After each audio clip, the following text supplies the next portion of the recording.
বিজ্ঞান হতভম্ব হয়ে গেলেন। মায়ের পেটি সন্তান 4 মাস 10 দিন যখন বয়স হয়ে গেল, হৃৎপিণ্ড চলতে আরম্ভ করে দিয়েছে। কিন্তু বিজ্ঞান বলছে হৃৎপিণ্ড চলে কেন তা আমরা খুঁজে পেলাম না। এখানে পেট্রোল, অকটেন, ডিজেল, পৃথিবীর কোনো কিছুই ব্যবহার করা হয় না, তারপরেও হৃৎপিণ্ড কেন চলছে বিজ্ঞান খুঁজে পায় না।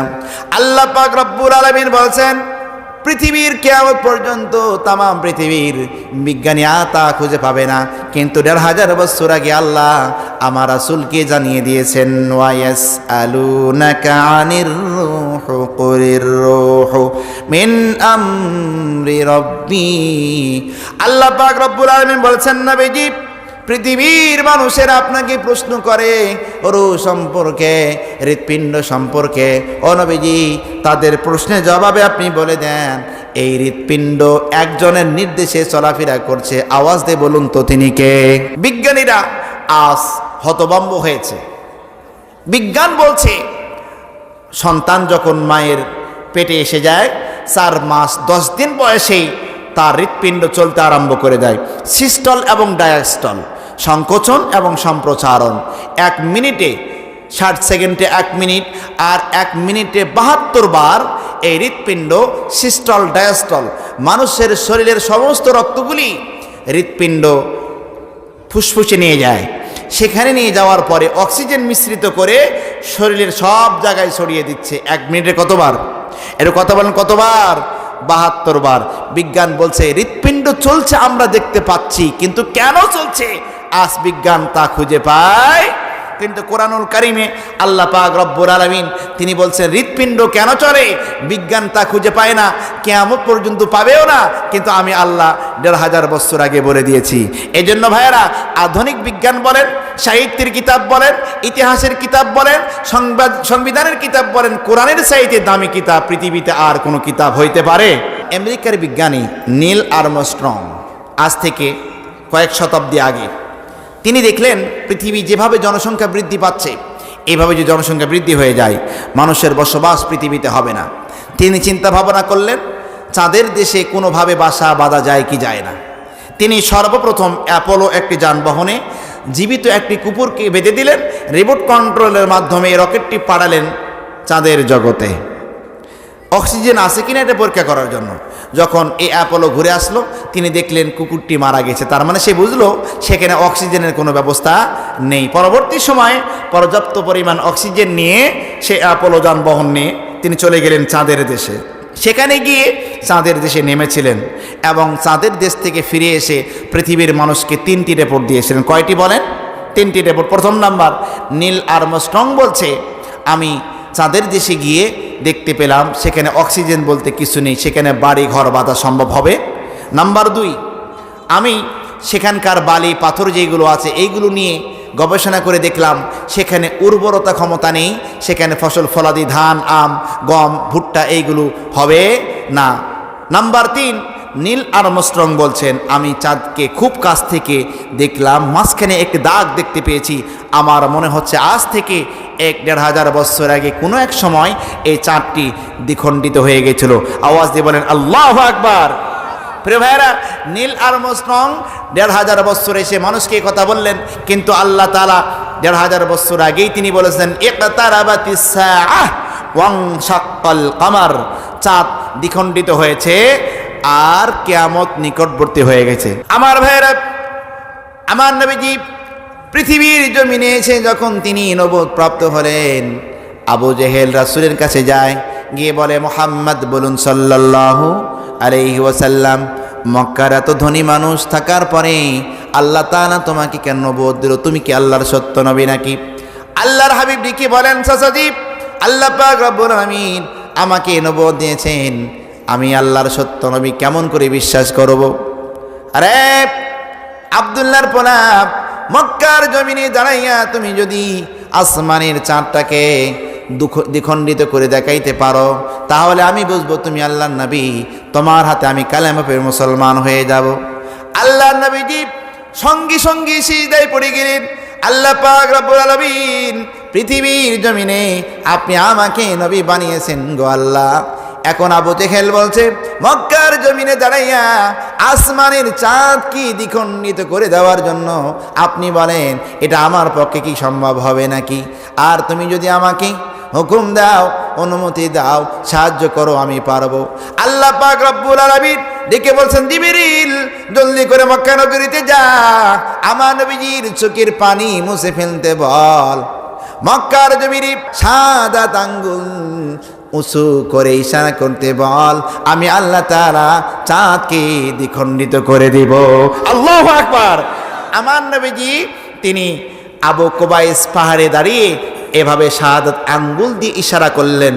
ফাশাক্কাল কামারু বিইশারাতিহি, রাসূলের শাহাদাত আঙ্গুলের ইশারায় আল্লাহ তাআলা চাঁদকে দ্বিখণ্ডিত করে দিলেন। আল্লাহু আকবার। তাহলে আল্লাহ তাআলা বলছেন, ইকতারাবাতিস সাআহ ওয়ানশাক্কাল কামার, চাঁদ দ্বিখণ্ডিত হয়ে গেল আর কিয়ামত নিকটবর্তী হয়ে গেছে। আল্লাহু আকবার। তাহলে ১৫০০ বছর পরে এসে নীল আর্মস্ট্রং যেটা প্রমাণ করলো ১৫০০ বছর আগে বলে দিয়েছে কোরআন। আওয়াজ দিয়ে বলেন ঠিক কিনা? তে কোরআনের চাইতে আধুনিক বিজ্ঞান পৃথিবীতে কি আর কোনো কিতাব আছে? ইসলাম যে আধুনিক বিজ্ঞানের দাদার দাদা, আমি হাদিস থেকে আপনাদেরকে আর কি উপমা দিচ্ছি। দেখুন, আমরা যে পানি পান করি, পানি পান করার সুন্নাত নিয়ম কি, আদব কি? গ্লাস নিতে হবে কোন হাতে? দাঁড়িয়ে পান করবা না, বসে বসে পান করবা, 3 নিঃশ্বাসে পান করবা, শুরুতে বিসমিল্লাহ বলবা, প্রত্যেকটি নিঃশ্বাস গ্লাসের বাহিরে ফেলবা, আর পানি পান শেষ হয়ে গেলে বলবা আলহামদুলিল্লাহ। বিজ্ঞান আশ্চর্য হয়ে গেলেন। এখানে আমার নবীজি বলছেন 3 নিঃশ্বাসে পানি পান করবা, কিন্তু নিঃশ্বাসগুলো গ্লাসের ভিতরে ফেলবা না। বিজ্ঞানের মাথা ব্যথা শুরু হয়ে গেল যে মুহাম্মদ বলুন সাল্লাল্লাহু, তিনি তো মহাজ্ঞানী ছিলেন, তিনি গ্লাসের ভিতরে নিঃশ্বাসগুলো ফেলতে নিষেধ করলেন কেন? এবার রিসার্চ শুরু হয়ে গেল। বিজ্ঞানীরা রিসার্চ করে দেখলেন, মানুষ দৈনন্দিন জীবনে যা খাচ্ছে এবং নাকের ছিদ্র দিয়ে যে নিঃশ্বাস গ্রহণ করছে, এই নিঃশ্বাসের মধ্যে বায়ুমণ্ডলের সঙ্গে মিশ্রিত হয়ে আছে অক্সিজেন, যেটা হৃৎপিণ্ড 1 মিনিটে 72 বার সিস্টল এবং ডায়াস্টল, সংকোচন এবং সম্প্রসারণ করছে 72 বার। এই নিঃশ্বাস গ্রহণের মাধ্যমে অক্সিজেন বায়ুমণ্ডলের সঙ্গে মিশ্রিত ছিল, এটা ভিতরে যায় এবং হৃৎপিণ্ড এটা শরীরের 72 বার মিনিটে সরিয়ে দিচ্ছে। এটা হচ্ছে মানুষের জন্য উপকার। মানুষের জন্য কি উপকার? আর নিঃশ্বাস ছেড়ে দিচ্ছে, এটা হচ্ছে দূষিত বায়ু, এটাকে বলা হয় কার্বন ডাইঅক্সাইড। এইটা যদি গ্লাসের পানির মধ্যে মিশ্রিত হয় আর ওই পানি যদি মানুষ পান করে, বিজ্ঞান বলছে তার 70% উপরে ক্যান্সার হওয়ার সম্ভাবনা আছে। একটু আওয়াজ দিয়ে বলুন আল্লাহু আকবার। বিজ্ঞানীরা ১৫০০ বছর পরে এসে যেটা প্রমাণ করলো, ১৫০০ বছর আগে আল্লাহর নবী বলে গেছেন। এই জন্য আধুনিক বিজ্ঞান বলেন, সাহিত্যের কিতাব বলেন, সংবিধান বলেন, কোরআনের চাইতে দামি কিতাব এবং ইসলামের চাইতে আধুনিক বিজ্ঞান পৃথিবীতে আর কিছু হইতে পারে? এই আধুনিক বিজ্ঞানের জিকির জপতে জপতে বাংলাদেশের শিক্ষানীতি ইহুদি, খ্রিস্টান, নাস্তিক আর পশ্চিমাদের আদর্শে এই নীতিগুলো সিলেবাসে অন্তর্ভুক্ত করে বাংলাদেশের মুসলমানদের সন্তানগুলোকে আজ নাস্তিক বানানো হচ্ছে। পরিষ্কার মনে রাখবেন। এই জন্য বলি, কিয়ামত পর্যন্ত এই শিক্ষানীতি চলতে থাকলে এদেশে কখনো সুনাগরিক পাওয়া সম্ভব হবে? এজন্য আমরা বলি, দেশে শান্তি আনতে হলে কোরআন সুন্নাহর শিক্ষার বাহিরে কোনো শিক্ষা কখনো সুনাগরিক গঠন করাইতে পারে? এজন্য আসুন আমরা বারবার এদেশের প্রধানমন্ত্রী যারা থাকে তাদেরকে বলি, শিক্ষানীতি কোরআন সুন্নাহ মোতাবেক করেন, তাছাড়া সুনাগরিক সম্ভব নয়। আর সুনাগরিক ছাড়া দেশে শান্তির কোনো ব্যবস্থা থাকবে? এজন্য কোরআন সুন্নাহ মোতাবেক এই দেশের শিক্ষানীতিকে করতে হবে। যারাই ক্ষমতায় আসে তারাই সম্পদ কিভাবে বিদেশে পাচার করবে সেইটা নিয়ে পাগল। শিক্ষানীতি নিয়ে এই দেশের প্রধানদের কোনো মাথা ব্যথা নেই, যার কারণে অর্ধশত বছর পার হয়ে যাওয়ার পরেও বাঙালি জাতি আমরা আজকেও শান্তি পাই।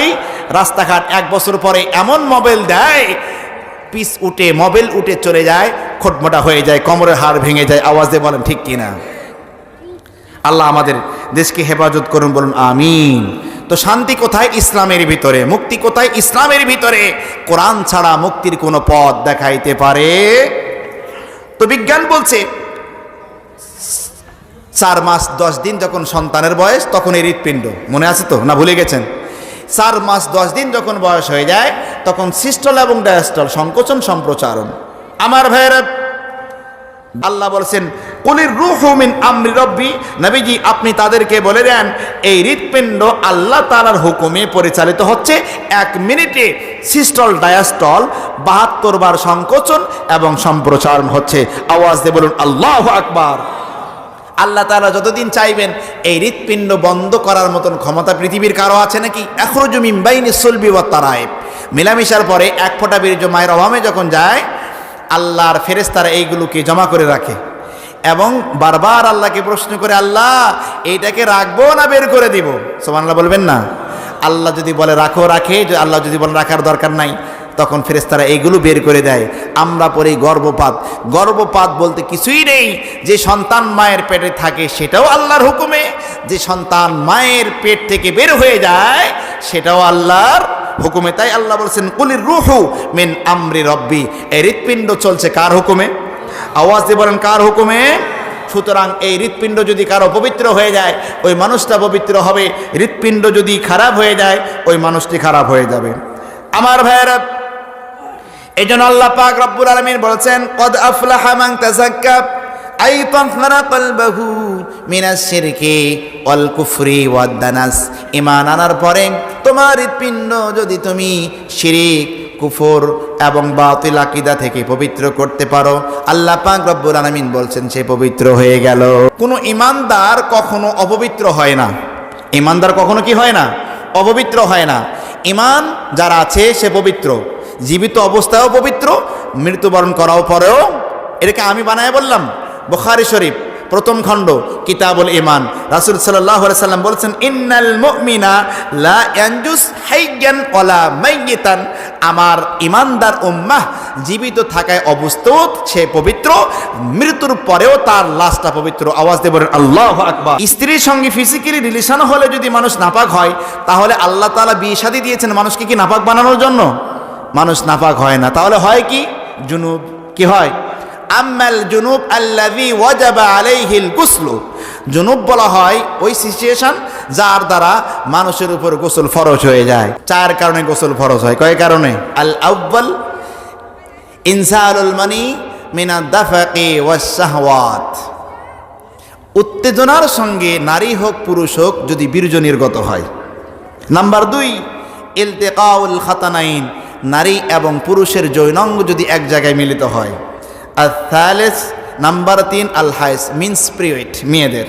আর রাবে ওয়ান নিফাস, সন্তান ভূমিষ্ঠ হওয়ার পরে 40 দিন থেকে 60 দিন পর্যন্ত যে ব্লাড ভাঙ্গে, এই ব্লাড ভাঙ্গা বন্ধ হওয়ার পরে নারীদের উপর গোসল করা ফরজ। এই 4টি কারণে আমাদের উপর গোসল ফরজ হয়। কিন্তু মনে রাখবেন ঈমানদার কখনো অপবিত্র হয় যার ভিতরে ঈমান আছে, যার হৃদয় হৃৎপিণ্ড ঈমানে ভরা, জীবিত অবস্থায় সে পবিত্র, মৃত্যুবরণ করার পরেও সে পবিত্র। এই জন্য রাসূল বলছেন ইন্নাল মুমিনা লা ইয়ানজুস হাইয়ান ওয়ালা মাইয়িতান, আমার ঈমানদার উম্মাহ সে জীবিত অবস্থায়ও পবিত্র, মৃত্যুবরণ করার পরেও পবিত্র হয়ে যায়। কিন্তু হৃদয়ে যদি শিরিক, কুফর, বাতিল আকীদা থাকে, জীবিত অবস্থাও সে অপবিত্র, মৃত্যুর পরেও সে অপবিত্র। তাই আল্লাহ বলছেন ইন্নামাল মুশরিকুনা নাজাস, যারা মুশরিক তারা হচ্ছে অপবিত্র। এটা বলেছেন কে? আল্লাহ। তাই আল্লাহ তাআলা তিনি বলছেন কদ আফলাহা মান তাযাক্কা, পৃথিবীতে যদি সফলতা পেতে চাও সর্বপ্রথম হৃদয়কে পবিত্র করো। নাম্বার 2 ওয়া যাকারা ইসমা রাব্বিহি, তোমার রবের নামের জিকির করো। নাম্বার 3 ফাসাল্লা, নামাজ আদায় করো। কি করো বলেন? নামাজ আদায় করো। প্রিয় ভাইরা, এই জন্য হৃদয় যার ঠিক ওই মানুষটা ঠিক। এই জন্য শয়তান কিন্তু মানুষের মাথাকে দখল করে না, দখল করে হৃদয়। এই জন্য হাদিসে এসেছে, এটা মিশকাত শরীফের প্রথম খণ্ডে পাবেন, আশ-শাইতানু জাসিমুন আলা কলবি বনি আদম ইযা ওয়াসওয়াসা ইযা যাকারা ফাখানাসা ওয়া ইযা গাফালা ফাওয়াসওয়াসা, মানুষের হৃদয়ে শয়তান এসে বাসা বাঁধে। রাসূল বলছেন যখন আল্লাহর জিকির করে তখন শয়তান চিৎকার করতে করতে পালিয়ে যায়, আর যখন সে গাফেল হয়, উদাসীন হয়, তখন শয়তান তাকে কুমন্ত্রণা দেয়।